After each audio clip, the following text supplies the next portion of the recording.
Isang lugar sa China, katakot-takot ang pagsingil ng kalikasan. Bumawi ng mahigit 40 buhay dahil sa labis na pag-ulan, isang highway ang bumigay at nauwi sa trahedya at bumagsak ang highway. 23 na mga sasakyan ang nahulog at natabunan na nauwi sa pagkamatay ng 48 buhay. Marami kasi sa mga nasawi ay nahulog ang mga sasakyan at natabunan ng lupa. Pahirapan ang naging search and rescue. Huwebes ng umaga nang dumating ang team, kasabay ang mga construction cranes at excavators. Dahan-dahan at naging maingat ang pag-rescue. Sensitibo at malambot pa kasi ang lupa na mas dumagdag sa hirap ng pag-rescue. Paano nauwi ang isang tipikal na masayang araw sana ng May Day holiday sa isang masalimuot at nakakalungkot na trahedya? Isang normal na natural disaster lang ba ito? O ito na ang ganti ng kalikasan? Yan ang ating aalamin.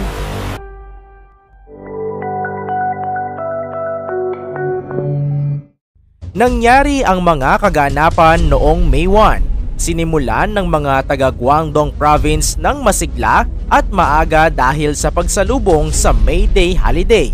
Ito ay ang selebrasyon ng China sa Labor Day na nagaganap sa loob ng 5 araw. Ang Hainan Beaches na matatagpuan malapit sa Guangdong Province ay sikat tuwing oras ng ganitong selebrasyon. Maraming mga turista o kahit mga lokal na tao ang nakikipagsiksikan na naging dahilan ng trapiko sa isang 4-way lane highway sa southern China. Ito ay sa syudad ng Meizu. Isang normal lamang na araw sana at bakasyon. Ngunit biglang bumigay at bumagsak ang highway. 23 na mga sasakyan ang nahulog at natabunan na nauwi sa pagkamatay ng 48 buhay. Bandang May 2, umabot na ang death toll sa mahigit 51. Kabilang na dito ang mga biktima na hindi pa rin makilala. Marami kasi sa mga nasawi ay nahulog ang mga sasakyan at natabunan ng lupa. Pahirapan ang naging search and rescue. Huwebes ng umaga nang dumating ang team, kasabay ang mga construction cranes at excavators. Dahan-dahan at naging maingat ang pag-rescue. Sensitibo at malambot pa kasi ang lupa na mas dumagdag sa hirap ng pag-rescue. Ang hindi mapigilang pag-ulan. Nangyari ito bandang 2:00 ng umaga matapos ang isang buwan ng hindi mapigilang ulan. Ang ulan na ito sa probinsya ng Guangdong ay naging dahilan ng iba't iba pang mga trahedya sa iba't ibang lugar. Mahigit 110,000 ang mga taong inilikas dahil sa lumalala at delikadong baha. Ang trahedyang ito ay parte lamang ng isang malawakang natural disaster sa probinsya. Record-breaking na pag-ulan at pagbaha ang naranasan ng probinsya dahil sa haba nito. Nito lamang nakaraan, dahil ulit sa masamang panahon at di mapigilang ulan, isang buhawi ang humagupit sa probinsya na naging dahilan sa pagkasawi ng 5 katao. Hindi inaasahan ng mga lokal ang napaagang rainy season sa lugar. Dahil dito, mas dumagdag pa ito sa paglala ng pagbaha sa lugar. Palpak na otoridad at mga infrastruktura. Binaling naman ng mga tao ang batikos sa otoridad dahil sa anyay kakulangan nito sa paghahanda. Ang pagbugso ng maraming tao dahil sa holiday ay normal na at dapat ay napaghandaan na sana. Dahil sa nangyari, kine-question ng mga tao kung ito ba ay napaghandaang mabuti ng mga nakakataas.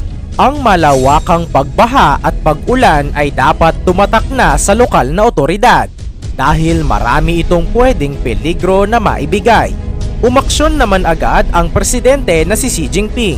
Ayon sa kanya, mas palakasin pa dapat ang monitoring system at early warning system upang mas mapaghandaan pa ang mga potensyal na peligro.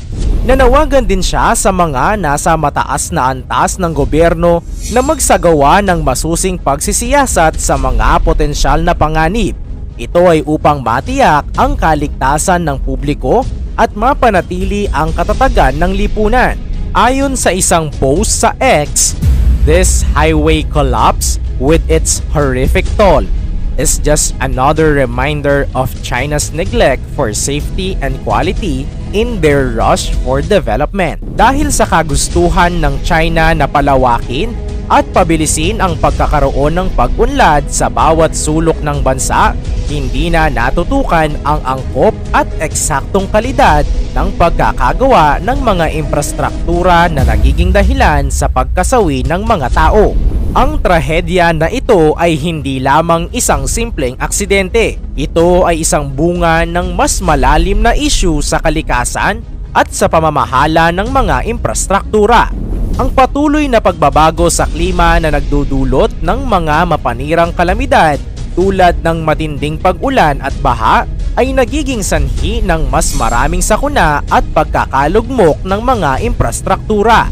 Sa kaso ng Guangdong Province, ang hindi paghahanda at ang kakulangan sa kalidad ng mga kalsada ay nagdulot ng katakot-takot na bilang ng mga biktima. Sa pagsulong ng ekonomiya at modernisasyon, maraming mga bansa kabilang ang China ay nakatuon sa pagpapalawak ng kanilang infrastruktura upang tugunan ang pangangailangan ng patuloy na paglaki ng populasyon at industriya. Subalit sa pagmamadali na makamit ang mga layunin sa pag-unlad, madalas na nakakalimutan ang pagiging responsableng tagapangalaga ng kalikasan at kaligtasan ng mga mamamayan. Ang mga kaganapang ito ay nagbibigay daan upang mas makita ang mga kapabayaan at epekto ng kakulangan ng gobyerno. Ang mga otoridad at mga tagapamahala ay dapat magkaroon ng mas matalinong pamamaraan sa pagpaplano, pagtatayo at pagpapanatili ng mga kalsada at iba pang infrastruktura upang matiyak ang kanilang kaligtasan. Sa huli, ang trahedya sa Guangdong Province ay hindi lamang isang paalala sa kahalagahan ng masusing pag-aaral at pagsasaalang-alang sa kalikasan, kundi pati na rin sa pangangailangan ng mahigpit na pagtutok sa kalidad at seguridad sa pagpaplano at pagpapatupad ng mga proyekto ng infrastruktura. Hindi dapat maging kapalit ng kanilang kaligtasan at buhay ang pagpapaunlad ng isang bansa. Bagkus, ito ay dapat nagbibigay kaayusan at kaginhawaan. Hindi rin dapat isawalang bahala ang kalikasan kapalit ng modernisasyon. Dahil sa huli, buhay din ang ganti. Ikaw, ano ang opinyon mo tungkol sa trahedyang ito? I-komento mo naman ito sa ibaba. I-like at i-share mo na din ang video. Maraming salamat at God bless!